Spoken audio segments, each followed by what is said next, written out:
तीन दिनों से बिजली और पानी की सप्लाई ठप है। 33 केवी उपकेंद्र पर ग्रामीणों का उग्र आंदोलन। सांप काटने की घटना से मचा हड़कंप। सिद्धेश्वर से खबर। सिद्धेश्वर गांव में पिछले 3 दिनों से बिजली और पानी की आपूर्ति पूरी तरह से बंद है। इस असुविधा के कारण ग्रामीणों का जनजीवन अस्त व्यस्त हो गया और नागरिकों में भारी रोष फैल गया है।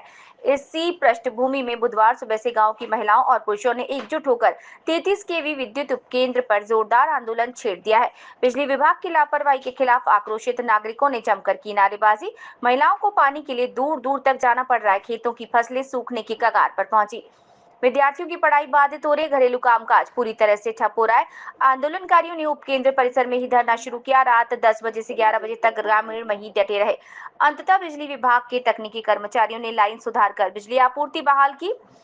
ग्रामीणों की चेतावनी, यदि दोबारा ऐसी स्थिति पैदा हुई तो इससे भी तीव्र आंदोलन किया जाएगा। बोला सर, आम्हाला 3 दिवस झाले आम्ही फोन लावलो रणवीर साहेबाला, तर रोज म्हणतात अर्ध्या तासाला टाकतो, पाऊण तासाला टाकतो। मुलांचं शिक्षणाचा प्रश्न आहे आणि कोणाच्या डिलिव्हरीचा प्रश्न आहे। रात्री बेरात्री लाईन जाती आणि आम्हाला पाण्याचा पण प्रॉब्लेम आहे, इचू गाड्याचा पण प्रॉब्लेम आहे। रोज लाईन जाणं हे शक्य, रोज म्हणतात परमिट घेतलं। हे आम्ही सर्व महिला इथं आज जमलेले आहोत आणि या 33 केवीला आम्ही कुलूप स्वतःहून लावलेला आहोत आणि पुरुष पण सगळे आलेले आहेत। हे आमचा प्रश्न मिटल्याशिवाय आम्ही इथून उठणार नाही, आम्ही जाणार नाही, इथंच थांबणार। जोपर्यंत आम्हाला लाईन पाहिजे तोपर्यंत आम्ही इथून परत जाणार नाही, कारण आम्हाला एवढा प्रश्न पडलाय। 33 केवी जवळ असून सुद्धा आम्हाला लाईन नाही। कोणाचे लग्न असले काय असले तर त्याच्या लाईनचा प्रॉब्लेम आले, दिवसभर पाणी नाही पिण्यासाठी आणि हे लाईनचा आमचा प्रश्न सोडल्याशिवाय आम्ही इथून जाणार नाही। सर्व महिला इथं आलेल्या आहेत। दिवसापासून ही लाईन बंद आहे आणि रोज आम्ही फोन लावतो, परमिट घेतला असं कसं? दिवसा बी नाही तर रात्री बी नाही। इचू काड्यांचा आम्हाला एवढी भीती वाटायली सर, तर आमचा एवढा प्रश्न तुम्ही सॉल्व करा, नाहीतर आम्ही सर्व महिला हिंगोलीला जाणार आहोत। आम्ही जाणार नाही, जोपर्यंत लाईन येणार नाही तोपर्यंत आम्ही इथंच बसणार आहोत। सर्व महिला बघा सर, सर्व महिला पुरुष सगळं आलेले आहेत इथं।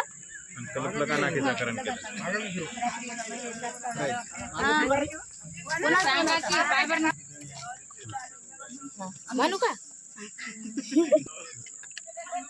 रात्री 12 वाजता माझ्या शेजारला त्यांचं आडनाव पोले का बाबरे, त्यांच्या इंदुबाई बाबरे यांना रात्री पाण्यासाठी ती माठ जवळ जाऊ लागली। लाईन नसताना तिला सापाने डोस केलं आणि ती हॉस्पिटलला आहे सर। आम्ही महिला काय करणार आहोत? आम्हाला लाईन नाही, पाणी नाही, सर्व प्रश्न महिलांचे आहे। रात्री आम्हाला काही कळत नाही, पाणी घ्यायला जावं लागते। इचुकाड्याची भीती वाटते आम्हाला। सगळ्या महिला टपलेल्या आहेत आणि त्या इथून जाणार नाहीत, इथं थांबणार आहेत। जोपर्यंत लाईन येत नाही तोपर्यंत आम्ही सर्व महिला त्या 33 केवीला कुलूप लावून इथंच थांबणार आहोत।